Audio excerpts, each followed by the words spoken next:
अस्सलामुअलैकुम viewers, welcome to my channel Hannah's magazine. कैसे हैं आप सब? तो व्यूवर्स, आज मैं आपके लिए इंतहाई सिंपलेस्ट रेसिपी लेके आई हूँ जो कि तकरीबन हर घर में और ज़्यादातर रेसिपीज़ में यूज़ होने वाली चीज़ है। तो मैं बना रही हूँ ब्रेड क्रम्स। ब्रेड क्रम्स के बारे में आप सब तो जानते ही हैं कि ज़्यादातर रेसिपीज़ में इनका यूज़ किया जाता है और अक्सर हम कोई भी रेसिपी बनाते हैं तो उसके अंदर ब्रेड की साइड्स को कट कर दिया जाता है, जिसकी वजह से वो हमारे पास एक्स्ट्रा हो जाती हैं। तो उनका यूज़ करते हुए हम ब्रेड क्रम्स बनाएंगे।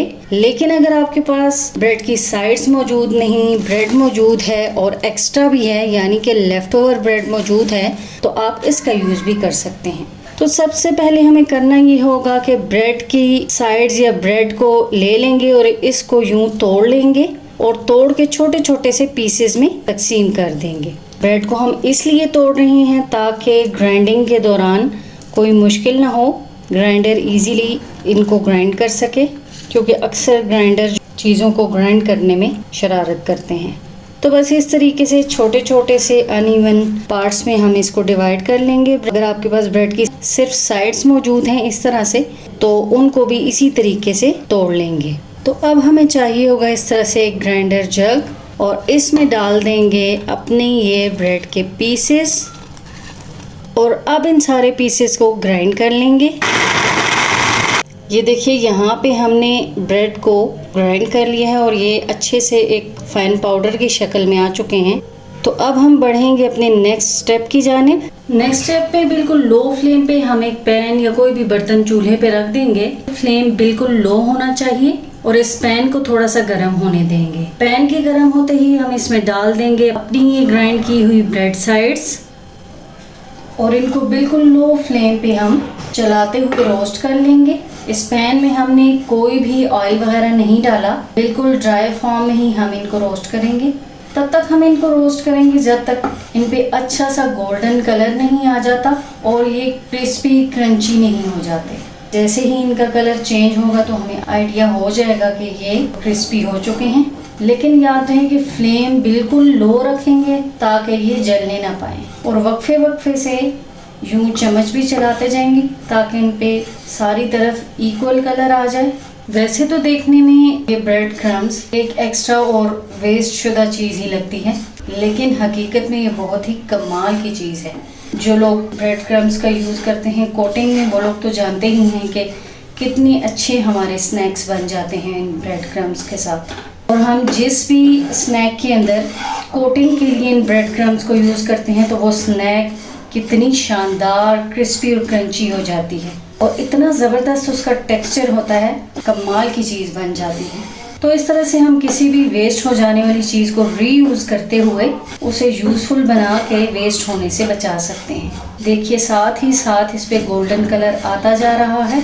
थोड़ा सा और हम इसको गोल्डन करेंगे ताकि जो इसके पार्ट्स गोल्डन होने से रह गए हैं वो भी गोल्डन हो जाएं। यहाँ पे देखिए, मुसलसल चलाते हुए हमने इनको इक्वली गोल्डन कर लिया है। ये अच्छे से क्रिस्पी हो चुके हैं। तो यहाँ पे हम फ्लेम ऑफ करके इनको ठंडा होने के लिए रख देते हैं। तो यहाँ पे ब्रेड क्रम्स तैयार हो चुके हैं, ठंडे भी हो चुके हैं। देखिए, बहुत ही ज़बरदस्त बनकर तैयार हुए हैं ये क्रिस्पी क्रंची ब्रेड क्रम्स। तो इसके साथ जब हम अपने स्नैक्स बनाएंगे, अपनी रेसिपीज़ के अंदर यूज़ होने वाली चीज़ों को इन ब्रेड क्रम्स के साथ कोट करेंगे, तो फिर आप सोचें कि वो कितनी ज़बरदस्त और क्रिस्पी होंगी। मैं अब आपको इनका क्रंच सुना देती हूँ। देखिए,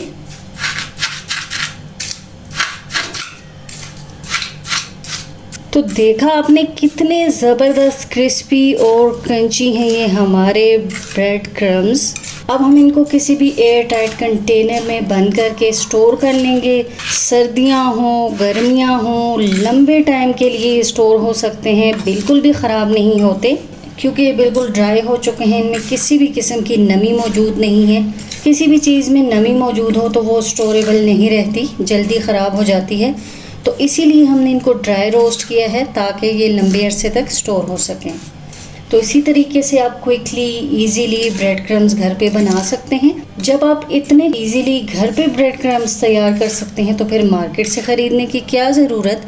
क्योंकि आपको पता भी नहीं होता कि उनमें क्या क्या चीज़ें यूज़ की गई हैं। तो घर की चीज़ें आपकी आंखों के सामने साफ़ सुथरे तरीके से बनाई जाती हैं, इसलिए तमाम चीज़ें घर पर ही बनाया करें। तो अब हम ये ब्रेड क्रम्स इस बॉक्स में फिल करके रख लेंगे। ब्रेड क्रम्स तो रेडी हो चुके हैं, तो अब मैं बना लेती हूँ मक्खन। मैं मक्खन घर पे बनाती हूँ ज़्यादातर, इसलिए कि मुझे बाहर की चीज़ें कुछ ज़्यादा पसंद नहीं होती। तो मैं घर पे ये मक्खन मलाई के साथ बनाती हूँ।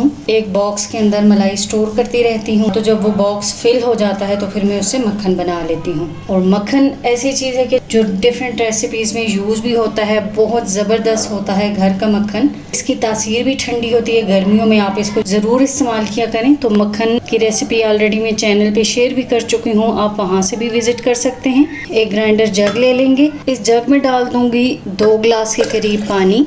गर्मी है तो नॉर्मल पानी भी आप ले सकते हैं, थोड़ा सा ठंडा पानी भी ले सकते हैं। इस जग में डाल दूँगी अब अपनी ये स्टोर की हुई मलाई, जिसको मैंने फ्रीज़ किया हुआ था।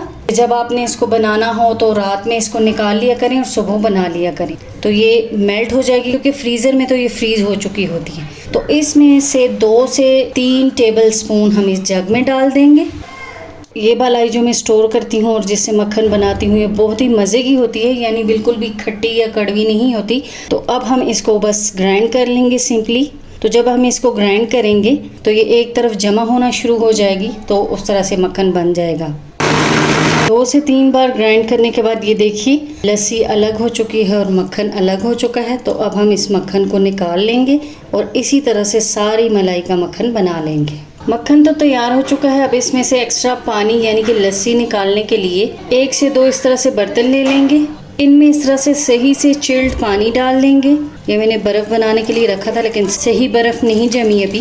फिर थोड़ा थोड़ा सा मक्खन इसमें डालते जाएंगे, जिससे ये सख्त होता जाएगा और इसमें से एक्स्ट्रा लस्सी निकलती जाएगी। यूँ हम इसके बॉल्स बनाते जाएंगे और फिर यूँ हाथों से इसको निचोड़ लेंगे। 1 से 2 दफ़ा इसी प्रोसेस को रिपीट करेंगे। दूसरी बार फिर बर्फ़ वाला पानी डाल के इन बॉल्स को निचोड़ते हुए वॉश कर लेंगे। मक्खन बनाने में वैसे काफ़ी मेहनत दरकार होती है, लेकिन फिर आपको होममेड चीज़ भी तो मिल जाती है ना।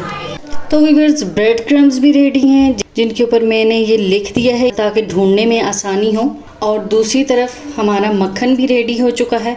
इसको आप जिस भी शेप में चाहें स्टोर कर सकते हैं, फ्रीज़र में रख सकते हैं। तो मैं इसको इसी तरह से बॉल्स की शेप में फ्रीज़र में रख दूँगी। इसका एक एक बॉल निकाल के यूज़ करती जाऊँगी। तो व्यूअर्स, मेरी आज की रेसिपीज़ हो चुकी हैं कंप्लीट। आप कमेंट्स में ज़रूर बताइएगा कि आपको मेरी आज की ये ज़बरदस्त सी रेसिपीज़ कैसी लगी और आप मुझे कहाँ किस सिटी से देख रहे हैं।